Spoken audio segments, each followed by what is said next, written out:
My subject today is DIY, do it yourself, DIY. Chair, speakers, guests, how many of you here today do it yourself? If we're talking about public speaking, then yes, you probably do rather than pay for a professional to come in and do it. But when it's doing it around the house, do you do it yourself? Or do you ask the wife to do it? Or does she ask you to do it? Where's the trust? How many have fallen out over it? How many broken marriages have there been? Well, we all learn to be a handyman at some time in our lives. Whether it's just to change that light bulb or something more major. But whatever you do, remember, mistakes can be fatal. You don't get a second chance. So why do we want to be handy people? Well, it's to tackle property maintenance, or maybe fixing something on the car, all sorts of jobs, whether it's plumbing or painting. We all started our path along to DIY in a different way. From our childhood days, I can remember one Christmas I received a toy tool set. My parents were petrified. They thought I was going to go around sawing all the furniture, hammering nails into everything. All I did was get a few bits of old wood, a bit of string and a few nails and make a few boats. They didn't float. Later on, my grandmother could see I was inspired to be a do-it-yourself person. She went out and bought me a wooden chest of real tools, hammers, chisels, etc. I still got them. They still work, but the plane's a bit burred and blunt. But if I was to recommend a tool to you today, and I don't know how many of you actually do it yourself, because none of you shout out, Eureka, I do it, I would recommend a mole wrench as a tool that can be used for many purposes, especially when the screwdriver doesn't turn the bird's screw head anymore. You'll get the wrench on, whether it's a nut or a screw, and extract it. Now, over the years, I suppose you learn to do it yourself in different ways.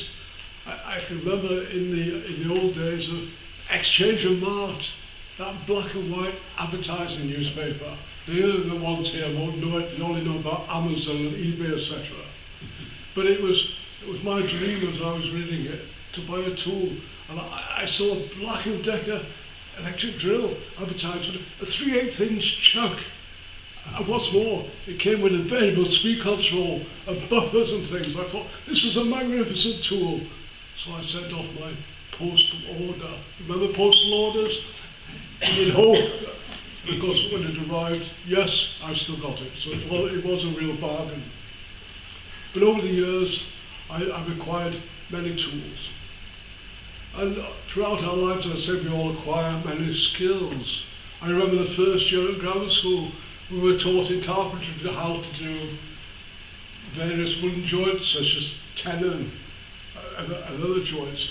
And we were given a project, and I made a stool, and I took it home to my parents, and they stood on it, and it didn't collapse. But what are the rewards of being a handy person? And we shouldn't say handy man, because it's a bit, we'll be talking about inclusion today, so I'm better careful how we word our things. But of course, the rewards. The rewards can be great these days. You can charge between £30 and £60 an hour for just going around and doing odd jobs for people. But beware. The risks of something going wrong are always there. So make sure you've got a good insurance policy. One Christmas when I was young, I was at home and I was really sick of that creaking floorboard at the side of my bed. I thought, I'll fix that. Just needs a simple nail. A couple of days later, I was down in the dining room, looked up at the ceiling, and there was a damp patch. The plumber was summoned, and he quickly found that the nail had nicked the central heating pipes. I was really in hot water that time. So, what can possibly go wrong? They say, fools rush in where angels fear to tread. There is really a moral there that whatever the job is, treat it with caution. You maybe fancy the challenge of flat pack furniture, sounds simple. But make sure you read all the instructions 2-3 times, check you've got all the bits, and check you've got the tools. Because, and look it up on YouTube if you're not sure. I mean, there's all the advantages these days of all the modern technology to help you. Because if it doesn't go right, you're going to get a complaint off somebody, whether it's the children, or the wife, or the husband. They're going to be saying, oh, that's another failure. I remember, again, when I was young, my parents went away on holiday for a week. I thought, this is my opportunity. I can redecorate my bedroom. It was quite a shock when they got back. But fortunately, they were happy with the green wallpaper. It was a bit of an abstract pattern, and the white gloss paint. It was all fairly bland, I suppose, like this room. But at least they didn't complain. Maybe you fancy a bit of plumbing, because all sorts of things can go wrong with plumbing. I remember plumbing in my first washing machine, rerouting the hot pipe, the cold pipe. That was quite straightforward. You soldered the joints, sheeting again, using all the assistance to help you. But when it came to knocking the hole through the wall from waste pipe, hammer struck thumb. So I'm an electrical engineer by qualification, you know, professional engineer. So I've done a bit of electrical work over the years.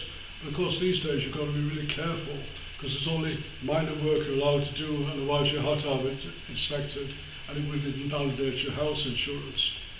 But of course the essentials are really, you need a meter, insulated tools, because of course you're working live, so you might not get a second chance. Again, working at heights can be quite scary. Make sure you've got the ladder at the right angle, etc. I remember I thought I'd change a tile on the whole roof. So I rested the ladder on a plank over the next door neighbour's garage, dashed up to the top of the roof, changed the tile, coming down.